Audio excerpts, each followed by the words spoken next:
Greetings to my Valley family. Scott Besser here.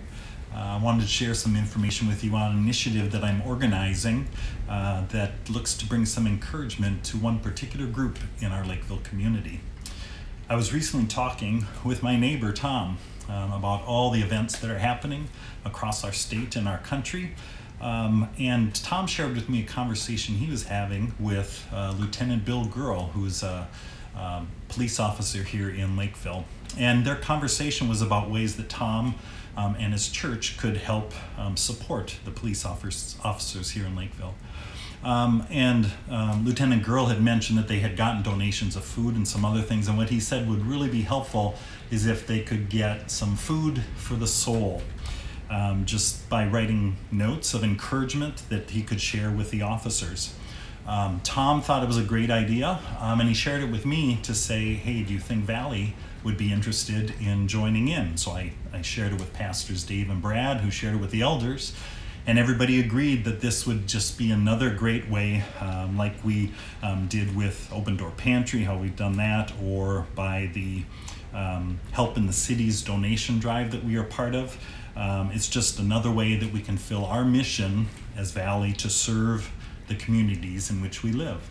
So we're here kicking off this Food for the Soul initiative here this week, and for those that want to participate, there's 3 simple steps that you need to do. First one is get a note card. We've actually printed off about 100 of these cards. They got the Lakeville emblem on them, a police officer's hat, just says thanks for your service. And then there's a space on the back that gives you an area where you can write your own personal message. So you can get one of these, get them at the church. Let us know if you need a card. We can get one to you if that's needed. If you'd like, you can make your own card. Maybe your kids would like to make one, draw pictures on them or whatever. You can do that as well too. Whatever's easiest for you, we want to keep it simple. So first thing is get a card. Second thing, write your words of encouragement on the card. Personal message about your appreciation for the work they do, that you're praying for them and for their families in the work that they do. I think anything that conveys that they are valued and cared about by Jesus and by his followers would be just awesome. So that's the second step. Third step is we got to get the cards back to Valley, and we'd like to do that by September 13th. You can bring them to the office, drop them in the donation or prayer boxes. You can mail them to the church, or, and if you do, probably mark them with Food for the Soul so we know what they're for. Or if needed, you can let me or the office know, and we'll make sure somebody drops by and can pick up the cards at a socially safe distance, of course.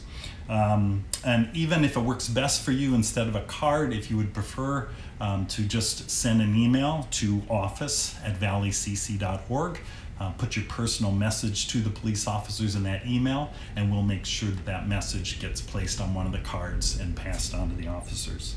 So that's it. Again, by September 13th, we'd really like to get these cards completed. That's the Sunday after Labor Day, and at that time, we'll collect them, and I'll make sure that I get them delivered to Lieutenant Girl, and then he can pass them along to the officers. If you know of anybody who has served as a police officer, you likely know how dangerous and difficult that job can be.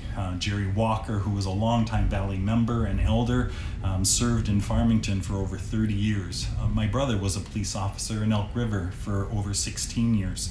And I've heard stories from both of them that have highlighted just the many challenges and complexities of being a police officer. So I know that with the heightened tensions happening around our country, that getting some words of encouragement and knowing that people are praying for them will go a long way towards nourishing the souls of these authority figures in our community. And as it says in 2 Timothy chapter 2, the Apostle Paul urges us that prayers, intercession, and thanksgiving be made for those in authority, that we may live peaceful and quiet lives. I think that we all can get behind the idea of living in a more peaceful world. So thanks for your consideration. If you have any questions, don't hesitate to get a hold of me. My contact information can be found out on the Breeze website. And I thank you again, and God's blessings to you all.